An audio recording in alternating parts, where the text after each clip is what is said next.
한국은 우리 대일본 제국이 약 100년 전에 경찰 제도를 가르쳐준 후진국이잖아. 아니, 너는 도대체 언제적 생각을 하는 거야? 넌 정말 우물안 개구리 같구나. 한국은 전 세계적으로 치안 1위에 빛나는 안전국가야. 너 지금 누구를 바보로 아는 거니? 너 속고만 살았니? 일단 내 이야기 좀 들어봐. 한국의 치안은 세계에서 손꼽힐 만큼 뛰어납니다. 하지만 다른 나라들이 한국을 롤모델로 삼고 싶어도 국민성의 차이 때문에 도저히 따라할 수가 없다고 하는데요.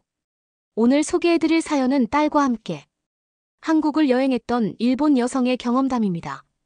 일본 경찰이었던 그녀는 한국의 치안과 한국인의 양심에 충격을 받고 한국의 경찰을 부러워했다고 합니다. 하지만 하루도 되지 않아 그녀는 스스로에게 부끄러움을 느꼈다고 하는데요. 과연 그녀에게는 무슨 일이 있었던 걸까요? 일본 여성의 사연입니다. 감동 시작 애청자 여러분. 영상 시작 전 좋아요와 불우이웃을 위해 끝까지 시청 부탁드립니다. 안녕하세요. 일본 도쿄 경찰청에서 근무하고 있는 30대 여성 미하루라고 합니다. 저는 경찰로서의 경력을 쌓은 지 5년이 넘었으며 이 도시의 안전과 질서를 지키는데 자부심을 느끼고 있죠. 저는 경찰이기 이전에 도쿄 출신의 시민으로서 도시에 대한 애정과 책임감을 가지고 있습니다. 경찰이 되기로 결심한 것도 사랑하는 이 도시를 좀 더 나은 곳으로 만들고 싶다는 열망 때문이었죠. 도쿄는 아름다운 도시지만 높아지는 범죄율 때문에 여러 어려움을 안겨주고 있습니다. 최근 몇 년간 범죄 발생 건수가 높아지는 경향을 보이고 있고, 특히 마약과 총기와 관련된 범죄가 큰 문제로 대두되고 있습니다. 때문에 저와 같은 경찰은 범죄를 예방하고 시민들을 보호하는 일에 최대한 집중하고 있죠. 경찰이 수행해야 할 업무는 항상 도전적이고 위험이 뒤따르지만 도시를 더욱 안전하게 만든다는 사명감과 책임감으로 기꺼이 감수하고 있습니다. 경찰 경력이 오래된 만큼 참 다양하고 위험한 임무를 많이 경험했습니다. 그리고 그 과정 중에 목숨을 잃을 뻔한 아찔한 상황도 여러 번 접했고요. 반면 저의 활약으로 범죄를 방지하고 해결한 경우도 많았습니다. 그 덕에 우수경찰로 표창을 받은 적도 있었죠. 저는 경찰이라면 항상 위험에 대비해야 하고 늘 경계심을 풀지 말아야 한다고 생각하고 있습니다. 특히 도쿄 같은 도시의 경찰이라면 더더욱 그렇고요. 그래서인지 동료 경찰들은 저에게 사냥개라는 별명을 붙이기도 했죠. 아무래도 좋다고 생각합니다. 제가 경계심을 예민하게 세우면 세울수록 시민과 동료의 안전을 지킬 수 있는 확률이 높아질 테니까요. 그런데 최근 저에게 아주 어처구니 없는 일이 벌어졌습니다. 그건 불법 무기 관련 제보를 받고 고속도로 근처를 수색하면서 생긴 사건이었어요. 저는 범죄 의심이 농후한 차량을 수배한다는 무전을 받았고 수배 차량과 매우 흡사한 차량을 발견했죠. 저는 그 차를 발견하자마자 정지 명령을 내렸고 운전자에게 하차를 요구했어요. 그런데 운전자가 무슨 일이냐고 물으며 하차 명령에 따르지 않더라고요. 당시 저는 해당 차량이 불법 무기를 소지하고 있을 가능성이 있다는 말에 잔뜩 긴장을 하고 있었고 그 때문에 그 운전자의 날선 질문이 반항으로 느껴졌죠. 저는 곧바로 그를 무력으로 제압했고 거칠게 수갑을 채웠어요. 그리고 그의 신분증을 찾아서 신분을 확인했죠. 그런데 이게 웬일입니까? 그는 펜실베이니아주에 소속된 검찰이더라고요. 저는 바로 그 순간 뭔가 단단히 잘못됐다고 직감했죠. 화가 난 그 검찰은 자신의 수첩에다 제 소속과 이름을 적더군요. 그리고 불법적인 과잉 조사로 문제가 생길 거라고 경고했어요. 그리고 저는 그 사건이 있은 후 정직 1개월이라는 징계를 받게 되었죠. 징계 사유는 절차를 무시한 강압적인 조사였습니다. 정말 억울한 마음이 컸습니다. 전 그저 제 임무에 충실하려고 했을 뿐이었는데 정직이라는 징계까지 내리는 건 너무하다고 생각했어요. 범죄율이 높은 저희 지역에선 어느 정도의 물리적인 수사와 조사는 필요한 건데 말입니다. 하지만 제가 아무리 억울하다고 해도 돌이킬 수가 없는 일이었어요. 저는 그저 위에서 내리는 처분을 받아들일 수밖에 없었습니다. 정직 처분을 당한 후 몇 날 며칠 동안 할 일 없이 집 소파에 가만히 앉아서 TV만 보고 있었습니다. 그런데 왠지 제 신세가 참 처량하게 느껴지더라고요. 5년간의 경찰 생활에 회의감까지 들었고 적지 않은 우울감도 있었습니다. 그 사건이 항상 열정으로 가득 찬 저를 무기력하게 만들어버린 겁니다. 그런데 그런 저를 가만히 지켜보던 딸애가 이참에 자신과 함께 한국으로 여행을 가보는 게 어떻겠냐며 뜻밖의 제안을 하더라고요. 이런 기회가 아니면 언제 해외여행을 가보겠냐면서 말이에요. 저는 딸아이의 제안에 비명을 지를 뻔했습니다. 제가 제일 좋아하는 드라마는 한국 서울의 이태원이라는 곳을 배경으로 한 드라마였고, 제가 두 번째로 좋아하는 드라마는 1980년대 서울을 배경으로 한 드라마였거든요. 저는 한국 드라마 때문에 한국에 대한 동경심을 갖고 있었고, 언젠가는 한국 여행을 꼭 한번 가보는 게 제 소원이었어요. K-팝과 한국 가수들을 좋아하는 딸에 못지않게 저도 한국이란 나라를 무척 좋아했습니다. 저는 딸의 제안에 쌍수를 들고 환영했습니다. 딸의 조언처럼 불행을 불행이라고만 생각하지 않고 생각을 바꾸니까 경찰서에서 징계를 받은 게 마치 저에게 휴가가 생긴 것 같단 생각까지 들었어요. 저는 그동안 저축해두었던 돈을 저를 위해 사용하기로 결심했죠. 딸아이와 단둘이 비행기를 타고 한국으로 향하는 길은 정말 흥분되는 순간이었습니다. 저는 마치 어린 시절로 돌아간 것 같은 기분이었어요. 한국 여행은 지쳐있던 제 일상에 활력을 불어넣어 줄 거라고 믿어 의심치 않았습니다. 저희 모녀는 거의 자정에 가까운 시간이 되어서야 한국에 도착할 수 있었습니다. 저희는 택시를 타고 예약된 서울 호텔로 이동을 하기로 했어요. 그래서 공항 밖에 대기하고 있는 택시를 물색했습니다. 바로 그 순간 저는 경찰관의 예민한 감각을 발휘했어요. 사실 관광객들을 상대로 한 택시 기사들의 범죄는 어느 나라나 있기 마련입니다. 처음엔 친절한 얼굴을 하고 손님을 맞지만 언제 범죄자로 돌변할지 모르니까요. 때문에 저는 어떤 택시를 골라야 할지 무척 고민이 됐어요. 자칫 잘못했다간 관광을 해보지도 못하고 먼지까지 탈탈 털릴지도 모르는 일이었으니까요. 그런데 딸애가 신중하게 택시를 고르고 있는 제게 고개를 절레절레 흔들며 푸념을 늘어놓더군요. 한국에선 택시 기사가 승객을 털어먹는 일은 없다면서 아무 택시나 빨리 골라 타자는 겁니다. 그러고는 딸애가 직접 택시를 잡더니 트렁크에 짐을 싣더라고요. 저는 딸의 조심성 없는 태도에 한숨이 나왔어요. 아직 어려서 세상이 무서운지 모른다고 생각했죠. 저희 도시에서 택시 기사가 강도로 돌변해 승객의 지갑을 강탈하는 범죄는 종종 일어나는 사건입니다. 저는 한국도 당연히 그런 범죄가 자주 일어날 거라고 판단했어요. 그래서 조심스럽게 택시를 선택하려고 했던 건데 철딱선이 없는 딸애가 제 계획을 망쳐버린 겁니다. 저는 기분이 들뜬 딸과는 다르게 잔뜩 경계심을 갖고 운전하는 택시기사를 주시했어요. 기사 모르게 핸드폰에 지도 어플까지 켜서 목적지로 정확하게 이동하는지 체크도 했죠. 그러다가 낌새가 조금이라도 이상하면 기사를 어떻게 제압하고 탈출해야 할지 머릿속으로 계속 생각하고 있었습니다. 하지만 그런 제 경계심이 무색할 만큼 택시기사는 무척 친절하고 신속하게 목적지까지 잘 데려다 주더군요. 딸아이는 그제야 굳은 인상을 편 저를 보고 고개를 절레절레 흔들더라고요. 엄마, 한국은 전 세계적으로 치안이 잘 되어 있는 나라라고. 밤에 아무 위험 없이 안심하고 돌아다닐 수 있는 유일한 나라가 바로 한국이라니까 엄마는 누가 경찰 아니랄까봐 쓸데없는 걱정을 하고. 그래 딸의 핀잔에 무안해지고 말았죠. 어쨌든 저희 모녀는 호텔에 짐을 풀고 한국에서 어떻게 관광을 할지 신나게 계획을 세웠습니다. 그런데 갑자기 얼굴이 사색이 된 딸아이가 자기 주머니를 허둥지둥 뒤지는 게 아니겠습니까? 그리곤 자신이 핸드폰을 택시에다 두고 내린 것 같다며 머리를 감싸 쥐더라고요. 그런 딸을 보니까 한숨이 절로 나오는 겁니다. 평소에도 덜렁거리던 딸이었는데 한국에 오자마자 사고를 치고 만 것이었죠. 외국에서 핸드폰을 잃어버렸다는 건 꽤 심각한 일이었어요. 핸드폰을 새로 마련해야 한다는 것도 있었지만 그 안에 들어있는 각종 개인정보들과 사진으로 남겨진 추억들도 전부 잃어버렸단 뜻이니까요. 하지만 핸드폰을 찾을 희망은 버려야 했습니다. 핸드폰을 빼앗으려고 절도나 강도질을 하는 판국에 누가 공짜로 생긴 핸드폰을 찾아주겠습니까? 저는 딸아이에게 혼자 똑똑한 척은 다 했으면서 칠칠맞게 핸드폰이나 흘리고 다니냐고 핀잔을 주었어요. 그러면서 잃어버린 핸드폰은 포기하라고 조언했죠. 한꺼풀이 죽은 딸애와 함께 호텔 밖을 나서려는데 로비에 있던 호텔 직원이 저희에게 다가와 혹시 핸드폰을 택시에 놓고 내리지 않았냐며 저희에게 묻는 게 아니겠습니까? 제가 맞다고 대답을 하자 택시 기사분이 딸이 놓고 내린 핸드폰을 발견했고 그 핸드폰을 서울 마포구의 어느 경찰서에다가 맡겨놓았다며 호텔로 전화를 걸어왔다는 겁니다.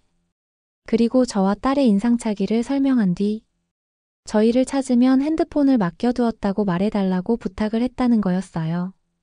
직원의 설명을 들은 저는 정말 깜짝 놀랐어요. 그건 정말 굉장한 경험이었습니다.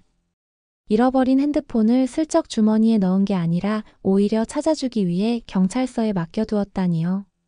직업이 경찰인 제가 장담할 수 있습니다. 그건 정말 일본에선 절대 기대할 수 없는 일이었어요. 하지만 한국 택시 기사분은 기꺼이 그런 친절을 베푼 것이었죠. 저는 택시 기사분에게 사례라도 하고 싶다고 말했지만 호텔 직원은 택시 기사님이 굳이 연락처를 남기기 싫어하셨다면서 경찰서에 미리 말해놓을 테니 이튿날 찾으러 가면 될 것 같다고 말하더군요. 그리고 핸드폰을 되찾은 건 그저 한국에서 만난 작은 친절이라고 생각하라는 겁니다. 택시 기사를 잠재적 범죄자로 생각했던 제 생각이 얼마나 경솔했는지 부끄러워지는 순간이었어요. 핸드폰을 다시 찾을 수 있게 된 우리는 더욱 기쁜 마음으로 서울 관광을 시작할 수 있었습니다. 저희 호텔이 위치한 곳은 서울에서 유명한 번화가 지역이었어요. 한국의 젊은이들 뿐만 아니라 외국인 관광객들도 많이 찾는 곳이었죠. 그곳은 밤이 늦은 시각이었는데도 대낮처럼 밝았고 활력이 넘쳤어요. 저는 이렇게 늦은 시간에 이렇게 많은 사람들이 모여 있다는 게 무척 신선하게 느껴졌습니다. 사실 창피한 이야기지만 저희 도시에서는 해가 지고 나면 사람들이 집 밖으로 나오는 일은 좀처럼 드문 일이에요. 어둠이 깔린 거리를 나돌아다니는 사람들은 딱 두 부류입니다. 뭔가 못된 짓을 하려는 범죄자나 갈 곳이 없는 불황자뿐이죠. 경찰들도 밤 순찰은 꺼려할 정도로 말입니다. 하지만 치안이 안전한 나라인 한국은 그런 기미가 조금도 보이지 않았어요. 오히려 대낮보다 더 활기차 보였습니다. 안심한 저희 모녀는 불야성 같은 밤거리를 구석구석 돌아다녔고 분위기 좋은 바에서 맥주도 한 잔씩 나누어 마셨어요. 그런데 그때였습니다. 딸과 함께 즐거운 시간을 보내던 술집에서 작은 소란이 일더군요. 그곳에서 술을 마시던 취객이 직원에게 시비를 걸며 소동을 피우는 겁니다. 직원은 술에 취한 손님을 침착한 태도로 응대했지만 그는 점점 이성을 잃기 시작했어요. 고성을 내지르거나 공격적인 행동으로 사람들을 위협하더라고요. 그런 소동이 한참이나 이어졌고 저는 혹시나 괜한 봉변을 당할까 싶어서 가게를 빠져나가야겠다고 생각했어요. 그런데 얼마 후 신고를 받은 경찰들이 출동을 했고 술에 취한 그를 진정시키기 시작했습니다. 그럼에도 불구하고 인사불성이 된 그 사람은 경찰들에게 삿대질을 하며 흥분을 가라앉히지를 않더군요. 심지어는 테이블 위에 놓여있던 병을 거꾸로 쥐고 휘두르기까지 했어요. 그 광경을 본 순간 저는 이 사태가 무척 심각해졌다고 생각했어요. 이 정도면 코드 블루 상황이라고 봐도 충분했습니다.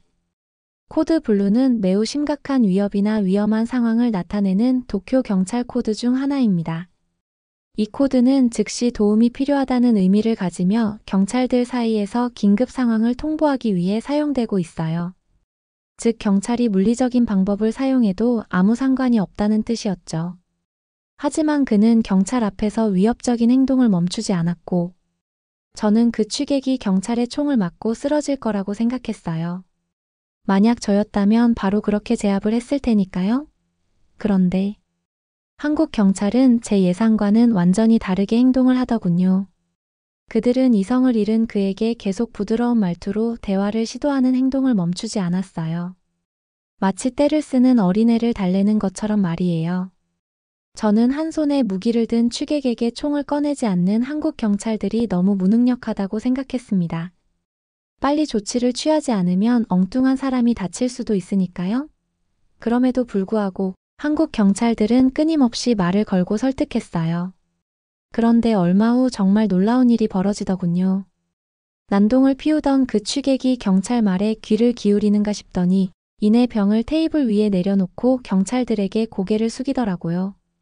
그제야 경찰들은 그 취객을 경찰차에 싣고 사라졌죠. 전 그 광경을 보고 입을 다물지 못했어요. 한국 경찰관들은 끝내 아무도 다치지 않도록 상황을 마무리한 셈이었죠. 호텔로 돌아온 딸과 저는 우리가 목격한 그 상황에 대해 한참 떠들었어요. 저는 딸애에게 만약 일본이었다면 그 취객은 틀림없이 총을 맞았을 거라고 말했어요. 한국 경찰관들이 위험한 상황에 대처하는 방식은 분명히 일본과 다른 것 같다고 말이에요.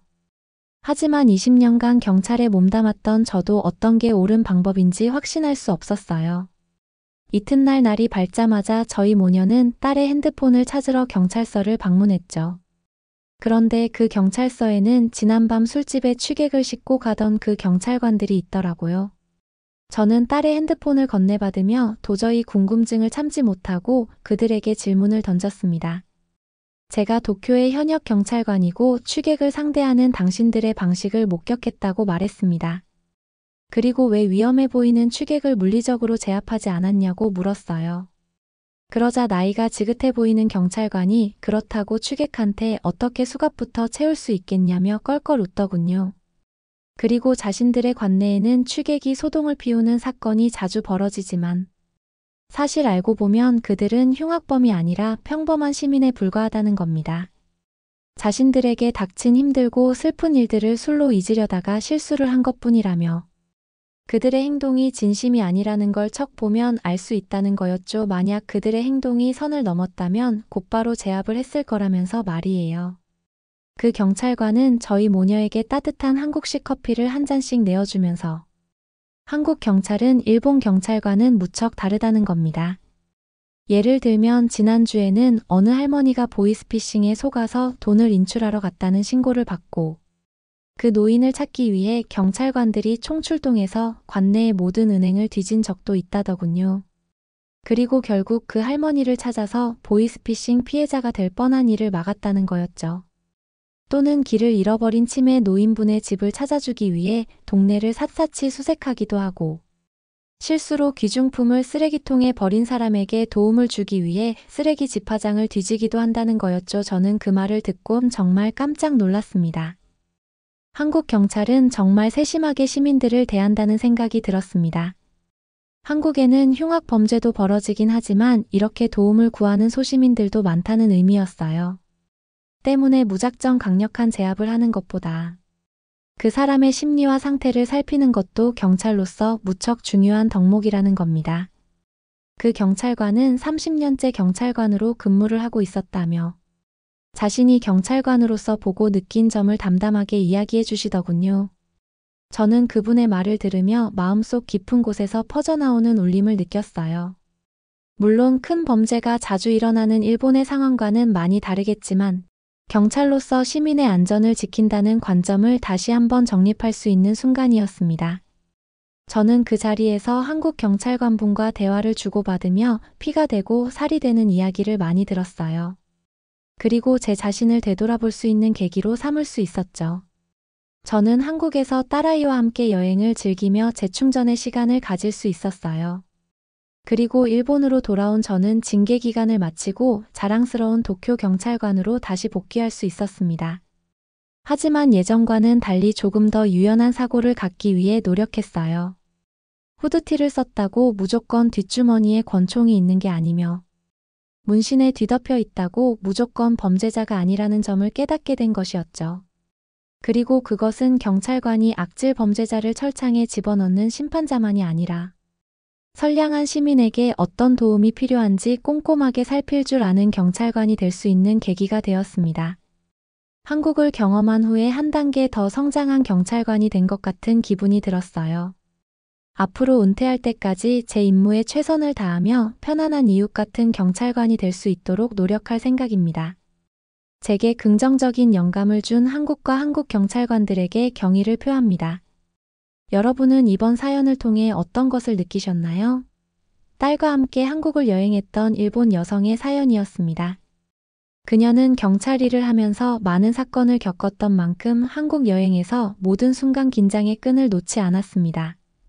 하지만 의심스러웠던 택시기사에게 지갑을 무사히 돌려받는 등 한국의 치안과 한국인의 양심은 그녀의 상상 이상으로 뛰어났는데요. 그 결과 한국의 경찰이 부럽다는 생각이 들기도 했지만 한국의 경찰들도 많은 헌신을 하고 있다는 사실을 알게 되면서 스스로를 돌아보는 반성의 시간을 갖게 되었습니다. 한국 여행을 통해 그녀는 더욱더 성장하게 된 것 같은데요. 앞으로도 경찰관으로서 세상을 안전하고 따뜻하게 지켜내는 그녀가 되었으면 좋겠네요. 여러분은 한국이 안전한 이유가 뭐라고 생각하시나요? 구독과 좋아요 부탁드리며 사연자분께 전해드릴 댓글도 남겨주시면 전달해드리겠습니다. 그러면 더욱 감동적인 다음 사연으로 넘어가겠습니다. 한국으로 향하는 비행기 안. 한 외국인 아기의 울음소리가 고요한 비행기 안의 정적을 깨뜨립니다. 부부는 급하게 아기를 달래보지만 아이는 몇 분째 울음을 그치지 않는데요. 의기소침해진 그들은 힐끔힐끔 주변을 둘러보면서 승객들의 반응을 살핍니다. 그들이 일본에 있을 때처럼 누군가가 항의하지 않을지 걱정스러웠죠. 불행한 예측은 왜 항상 들어맞는 것일까요? 한 중년의 남자가 결심한 듯 좌석에서 일어나 부부에게 다가오는데요. 성큼성큼 다가오는 남자를 보며 외국인 부부는 지레 겁을 먹습니다. 과연 이 외국인 부부는 아기와 함께 무사히 비행을 마칠 수 있을까요? 이야기 속으로 같이 들어가 보시죠. 안녕하세요. 저는 현재 가족과 함께 한국에서 머무르고 있는 레이지나라고 합니다. 저는 인공지능 회사의 AI 개발자, 와이프는 유튜버로 둘 다 재택 근무를 하고 있어서 일하면서도 자유롭게 세계를 돌아다닐 수 있었는데요. 다만 떠돌이처럼 지내던 저희 부부에게도 아이가 생기면서 변화가 찾아왔고 와이프가 임신하고 난 후 노르웨이로 돌아가 그곳에서 출산을 준비했습니다. 그리고 아들이 태어나 생후 10개월이 되자 또다시 다른 곳으로 떠나자고 마음먹었습니다. 어차피 나중에 아이가 유치원에 들어가게 되면 장성해서 성인이 될 때까지는 노르웨이에서 쭉 살아야 하는데 그럼 한동안 저희의 자유로운 삶도 포기해야 했습니다. 그 전에 가보지 못했던 다른 나라에서 살아보고 싶었습니다. 물론 부부 둘이 있을 때와 달리 나라를 정할 때 고려해야 할 것들이 늘어났습니다. 아기를 위해서는 위생 수준과 치안 수준, 의료 수준 이 세 가지가 모두 괜찮으면서 인프라도 어느 정도 갖춰진 곳을 가야 했습니다. 그러면서도 저희가 가보지 못한 국가여야 했고요. 고민 끝에 선택한 나라는 일본이었습니다. 일본은 세계적으로 사람들이 예의 바르다고 정평이 나 있는 나라였고 기본적으로 선진국으로 웬만한 인프라는 다 갖추어져 있었습니다. 저희는 사가현 남동부에 위치하는 사가시라는 도시에서 살게 되었습니다. 전통 문화와 역사적인 명소들이 잘 보존되어 있고 조용하고 평화로운 분위기의 도시였습니다. 이것만 들으시면 무척 살만하다고 여기실 겁니다. 네, 저희도 그런 줄 알았어요. 일본은 아날로그의 나라였습니다. 그래서일까요? 뭘 하든 너무 느리고 옛날 방식을 고수하려고 했습니다. 제가 사는 노르웨이도 행정이나 택배, 배송 등이 느린 나라인지라 자국민들조차 답답하다는 사람들이 많았지만 일본도 만만치 않더군요. 일본의 외국인 등록증인 재료 카드 관련해서 정말 간단한 민원 업무를 보려고 구약소라는 일본 주민센터에 간 적이 있었는데 아침에 갔다가 점심도 굶고 오후에 나왔을 때 정말 기가 막혔던 기억이 납니다.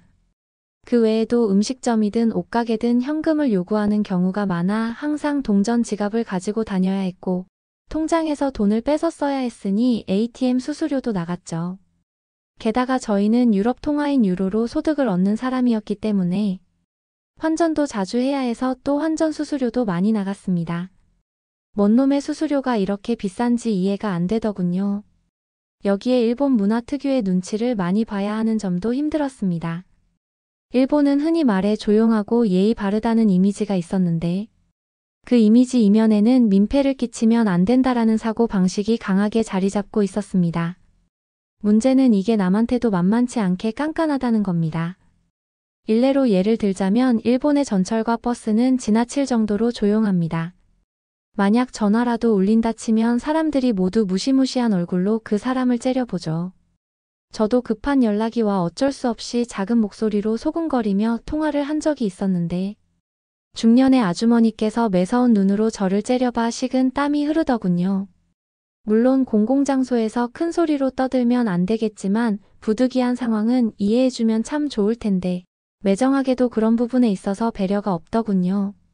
제가 일본에 살면서 가장 슬펐던 일이 아기의 울음소리 때문에 기차에서 쫓겨난 일이었습니다.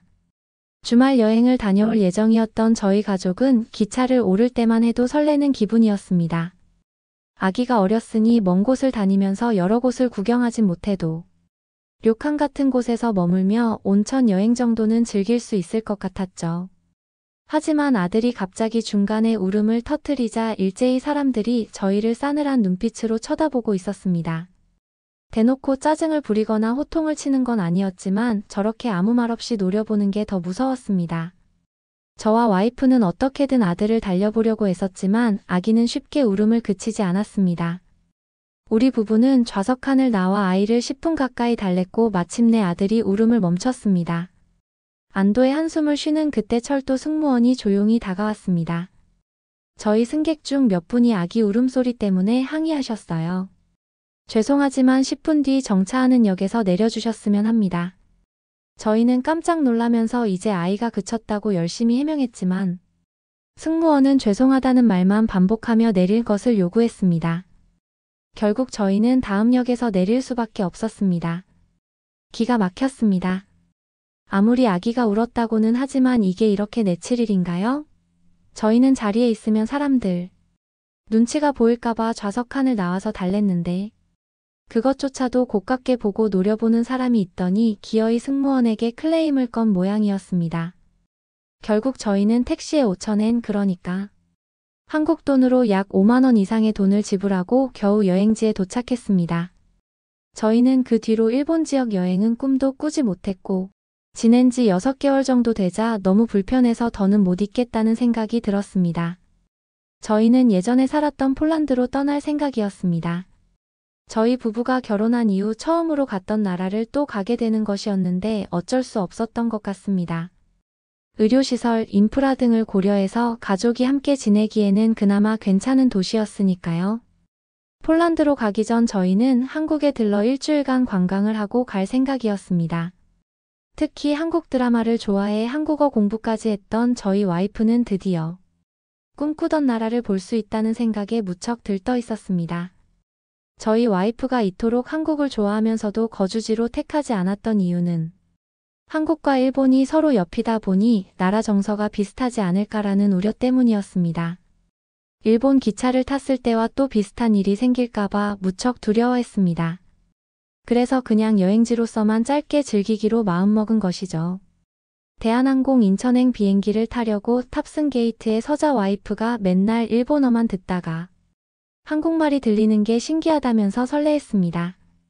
아무래도 한국행 비행기이다 보니 승객의 대부분이 일본에서 고향으로 돌아가는 한국인인 듯 했습니다.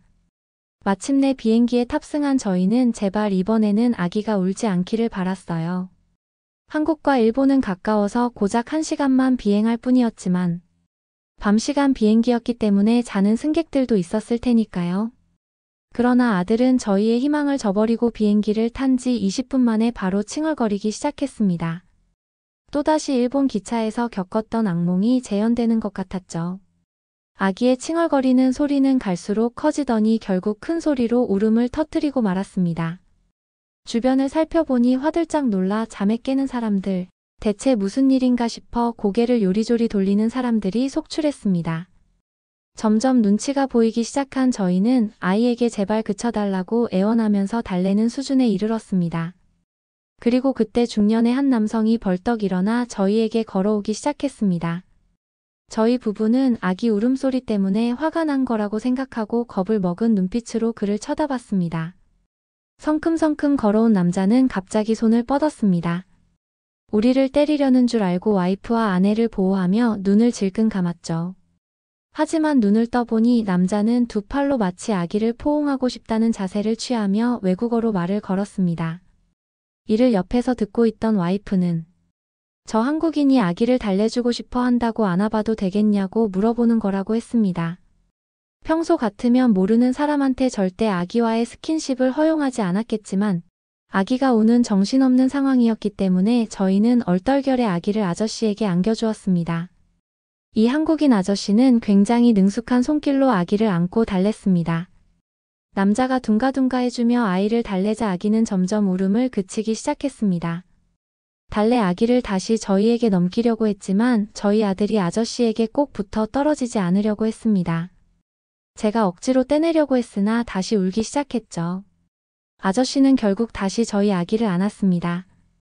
그런데 그때 갑자기 한 여성이 또 벌떡 일어나 저희 쪽으로 걸어왔습니다. 그녀는 아저씨에게 말을 걸더니 자기가 안겠다는 듯 손을 뻗었습니다. 그리고 잠시 저희 쪽으로 고개를 돌리면서 영어로 괜찮으시죠?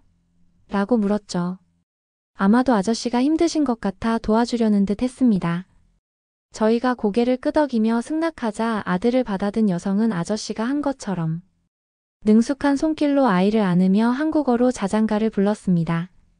그녀는 작은 소리로 자장가를 부르고 있었지만 작은 소리에도 예민하던 일본인들을 생각하면 한국인 승객들도 똑같지 않을까 싶어 걱정되어 주변을 둘러보았습니다. 그러나 놀랍게도 그들은 이어폰을 착용하고 영화를 보거나 귀마개를 착용하고 잠드는 등 본인 할 일에 집중했고 어떤 분들은 아기가 점점 잠드는 모습을 보며 미소를 짓고 있기까지 했습니다. 저희를 째려보는 사람은 아무도 없었죠. 마침내 아기가 완전히 잠이 들자 그녀는 저희에게 아기를 다시 안겨주었습니다. 우리는 그녀에게 감사하다고 말했습니다. 이렇게 한국 승객 3명의 도움, 그리고 나머지 승객들이 저희를 배려해준 덕분에 무사히 한국에 도착할 수 있었죠. 정말 감사하게도 저희는 선물도 받았는데요. 도착하기 10분 전 아까 그 남성분께서 저희에게 다가와 선물이라며 담요 같은 것을 하나 건넸습니다. 그는 이 물건을 포대기라고 한다면서 와이프가 직접 만든 것이라고 이야기했습니다. 저희는 깜짝 놀라 이런 귀한 걸 받을 수 없다고 거절했습니다. 포장이 되어 있는 걸 보면 분명 누군가에게 선물하기 위한 용도 같았는데 그런 선물을 저희가 받을 수 없었죠.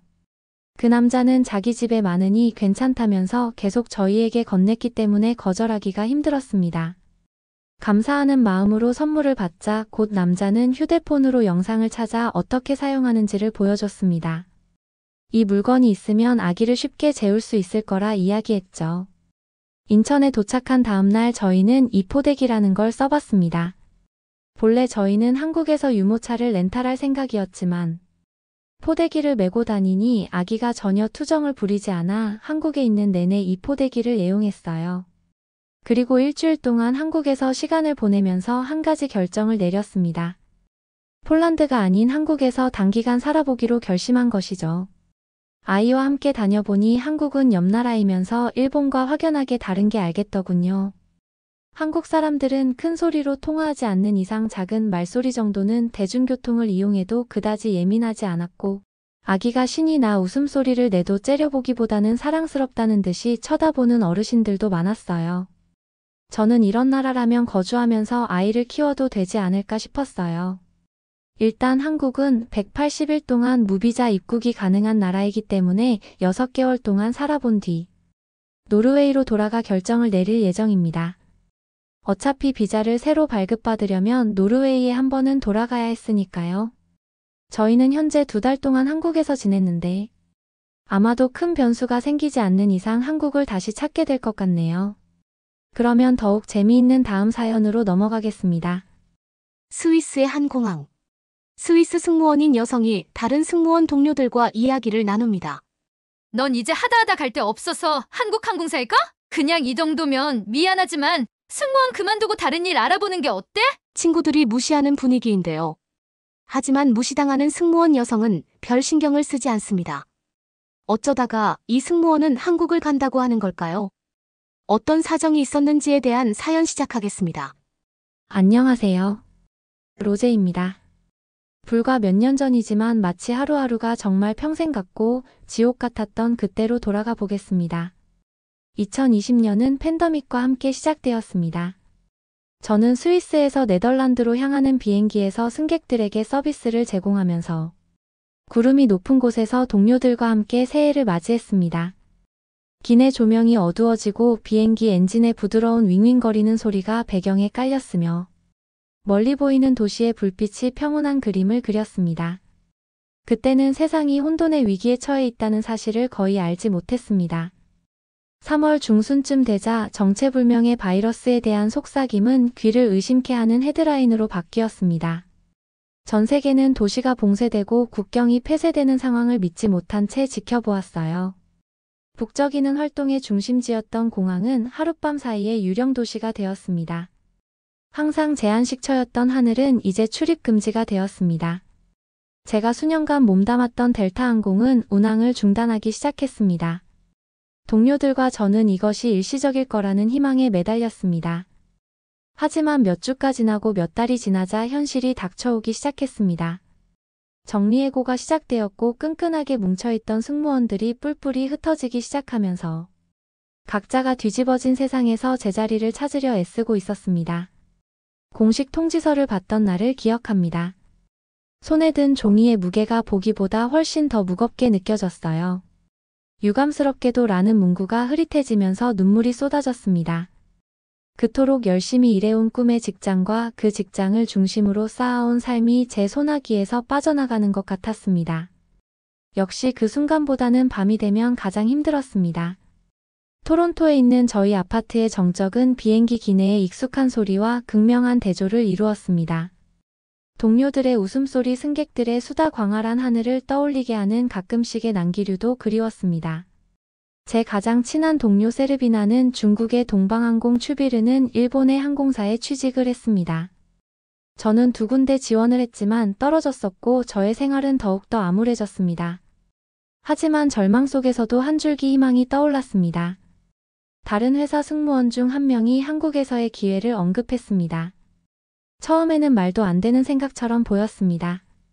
팬데믹 상황에서 지구 반대편으로 이사한다고요? 하지만 생각하면 할수록 이건 하늘이 주신 계시 같은 게 아닌가 싶었어요. 어쩌면 저를 새로운 모험으로 이끌고 있는지도 모르겠습니다. 무거운 마음과 추억으로 가득 찬 여행 가방을 들고 저는 도약을 결심했습니다. 아무것도 몰랐던 한국이 저의 새로운 터전이 될 것이기 때문이었습니다. 한국으로 이주하기로 한 결정은 가볍게 내린 것이 아니었습니다. 토론토에 있던 제 아파트는 추억과 웃음소리, 이제는 아득해 보이는 꿈으로 가득했습니다. 짐을 꾸릴 때마다 감정이 벅차오르곤 했습니다. 자랑스럽게 입었던 유니폼, 수많은 경유지에서 받은 기념품, 승무원들의 사진 등 하나하나의 사연이 담겨 있었습니다. 출발 전날 밤이 기억납니다. 토론토의 도시 불빛이 창밖으로 반짝이며 혼란스러웠던 상황이었어요. 수많은 질문이 머릿속을 맴돌았습니다. 내가 옳은 선택을 한 걸까? 내가 도망친 건가? 너무 다른 나라에 정착할 수 있을까? 하지만 머리가 계속 복잡했을 때 갑자기 떠올랐습니다. 로제야, 인생은 폭풍우를 피하는 게 아니라 빗속에서 춤추는 법을 배우는 거야. 라고 할머니가 말씀하셨던 어린 시절의 기억이 떠올랐거든요. 수년 전에 하신 그 말씀은 이제 깊은 의미를 담고 있습니다. 이때를 위해서 할머니가 이야기를 하신 거구나 싶었어요. 드디어 저는 춤추러 한국에 가야 하는 거구나 싶었습니다. 서울로 향하는 여정은 흐릿했습니다. 한때는 위안이 되었던 비행기의 윙윙거리는 소리가 이제는 낯설게 느껴졌습니다. 저는 이곳도 저곳도 아닌 다른 세계에 있는 느낌이었어요. 비행기가 인천국제공항에 착륙하자 불안의 물결이 밀려왔습니다. 한국어 안내방송, 낯선 얼굴들, 광활한 터미널 등 모든 것이 압도적이었습니다. 그런데 예상치 못한 일이 벌어졌습니다. 비행기에서 내리자 7살도 안 된 어린 소녀가 제게 다가왔습니다. 큰 눈과 수줍은 미소를 지으며 작은 종이약 한 마리를 건네주었습니다. 행운을 빌어요. 소녀는 서툰 영어로 속삭이더니 엄마에게 달려갔습니다. 그 작은 종이약, 그 단순한 친절이 저에 대한 한국의 인식이 완전 바뀌는 순간이었어요. 낯선 땅에서도 인간애를 나눌 수 있는 연결의 순간이 있다는 것을 일깨워 주었습니다. 학을 주머니에 소중하게 넣고는 새로운 각오를 다지며 저는 한국이 저를 위해 준비한 모든 것을 받아들일 준비가 된 채 미지의 세계로 발을 내딛었습니다. 인천국제공항의 광활한 공간은 인상적었어요. 세련된 건축물과 다양한 언어의 왁자지껄한 소리, 출국장과 입국장에 정돈된 혼잡함이 현대 한국의 모습을 생생하게 그려냈습니다. 공기는 설렘과 기대감, 그리고 인근 식당에서 풍기는 한국 음식의 향기로 가득했습니다. 입국 심사대를 통과하면서 만감이 교차하는 것을 느꼈습니다. 공항 직원들의 근엄한 표정, 빠른 여권 도장 찍기. 그리고 긴 줄은 제가 더 이상 익숙한 땅에 있지 않다는 것을 알려주는 것 중 하나가 되었다고 해야 할까요? 하지만 가끔씩 동료 여행객의 미소나 공항 직원의 고개가 작은 위안을 주었습니다. 공항을 통과하자 넓은 메인홀이 저를 맞이했습니다. 디지털 디스플레이를 통해 문화 공연이 펼쳐지고 키오스크에서는 한국의 역사와 유산을 엿볼 수 있었습니다. 이곳은 단순한 공항이 아니라 한국인의 영혼이 깃든 관문이라는 것이 분명했습니다. 저는 잠시 시간을 내어 공항 카페 중 한 곳에 앉기로 했습니다. 처음으로 마시는 정통 한국차를 마시며 세상 돌아가는 모습을 바라보았습니다. 제외하는 가족들, 다음 미팅을 위해 서두르는 비즈니스 머스맨들, 열심히 여행 계획을 논의하는 관광객들, 저마다의 사연과 여정을 가진 사람들. 갑자기 부드러운 멜로디가 제 귀를 사로잡았습니다. 고개를 돌리자 한국 전통 악기를 연주하는 연주자 그룹이 보였습니다. 가야금에 잊혀지지 않을 만큼 아름다운 소리와 장구의 소리가 어우러져 저를 한국의 고대시대로 데려다 주었습니다. 한국의 풍부한 문화를 엿볼 수 있는 공연이었어요. 기분이 좋아진 저는 짐을 챙겨 출구로 향했습니다. 문이 열리자 분주한 바깥 세상이 펼쳐졌습니다. 밝은 불빛과 우뚝 솟은 고층 빌딩, 그리고 멀리서 들려오는 도시의 웅성거림이 저를 기다리고 있었습니다. 신비와 경이로움이 가득한 서울이 조금만 더 가면 도착했습니다. 심호흡을 하고 종이약을 소중히 주머니에 넣은 채 선선한 한국의 밤속으로 들어서며 기대했어요. 서울 도심에 위치한 대한항공 본사는 현대적인 경이로움을 자아내는 건물이었습니다. 반짝이는 유리 외관은 도시의 스카이라인을 반영했고, 상징적인 로고인 태극 문양은 한국인의 환대 정신의 중심지로의 여행을 약속했습니다. 첫날 저는 긴장감이 가득했습니다. 건물의 거대한 규모와 깔끔한 유니폼을 입은 수많은 얼굴들, 그리고 제 커리어의 새로운 장을 시작한다는 사실에 저는 설레었습니다. 어렸을 때 에어 캐나다에 입사한 그때와는 전혀 다른 느낌이었어요. 하지만 메인홀에 들어서자 따뜻한 환영이 기다리고 있었습니다. 저와 마찬가지로 전 세계 각지에서 온 훈련생들이 하늘을 향한 공통의 열정으로 한자리에 모였습니다. 교육은 회사의 가치에 대한 소개로 시작되었습니다. 존중, 탁월함, 정직은 단순한 단어가 아니라 대한항공을 지탱하는 기둥이었습니다. 저희는 단순히 승무원이 되기 위한 교육을 받는 것이 아니라 한국 문화의 홍보대사로 양성되고 있었습니다. 그 기간은 상당히 길었어요. 신갈연수원과 객실훈련원 등등 이동하면서 계속 배워나갔어요. 에어 캐나다에서 교육받은 것보다 더 꼼꼼하고 많은 과정이었습니다. 한국 항공사들이 왜 잘 되는지 알게 되는 부분이었어요. 안전 절차부터 고객 서비스, 복잡한 기내 서비스 이해, 한국식 에티켓 숙달까지 모든 분야를 세심하고 꼼꼼하게 배워야 했습니다. 하지만 일만 하는 것은 아니었습니다. 저녁 시간은 문화체험 세션으로 채워졌습니다. 한국 전통 무용의 우아한 동작과 한국 가곡의 감미로운 선율을 배우고 아름다운 한지공예를 직접 만들어 보기도 했습니다. 유난히 고된 하루를 보낸 어느 날 저녁, 저는 연수원 옥상 정원에서 저를 발견했습니다. 아래로는 서울의 불빛이 반짝이고 선선한 바람이 느껴졌었어요. 그 자리에 서서 생각에 잠겨 있는데 부드러운 목소리가 들려왔어요. 우리를 가르쳐주는 분 중 한 명인 다현 씨였습니다. 씨는 대한항공과 함께 한 여정, 그곳에서 본 장소, 만난 사람들, 추억에 대해 이야기했습니다. 하지만 그보다 더 중요한 것은 유니폼을 입을 때마다 느꼈던 자부심, 국가를 대표한다는 책임감, 각계각층의 사람들과 소통하는 기쁨에 대해 이야기했습니다. 그녀의 말은 깊은 울림을 주었습니다. 그 순간 드넓은 한국의 하늘 아래 옥상에서 저는 깊은 소속감을 느꼈습니다. 저는 더 이상 단순한 훈련생이 아니라 대한항공 가족의 일원이 되었습니다. 몇 주까지 나면서 유대감은 더욱 강해졌습니다. 처음에는 낯설었던 사람들이 친구가 되었고, 우리는 함께 일생일대의 여정을 시작했습니다. 활기찬 에너지가 넘치는 서울은 대조의 도시였습니다. 고궁은 반짝이는 고층 빌딩 사이에 당당히 서 있었습니다. 전통 찻집과 현대적인 커피숍이 공존했습니다. 이런 대조적인 풍경 속에서 저는 캐나다에 뿌리를 둔 채 새로 찾은 한국 환경 사이에서 균형을 찾으려고 노력했습니다. 첫 번째 장애물은 언어였습니다. 대한항공에서의 연수가 기본적인 토대를 마련해 주었지만 번화한 서울거리에서 일상적인 대화를 나누는 것은 또 다른 문제였습니다. 처음으로 혼자 현지 시장에 갔을 때가 기억납니다.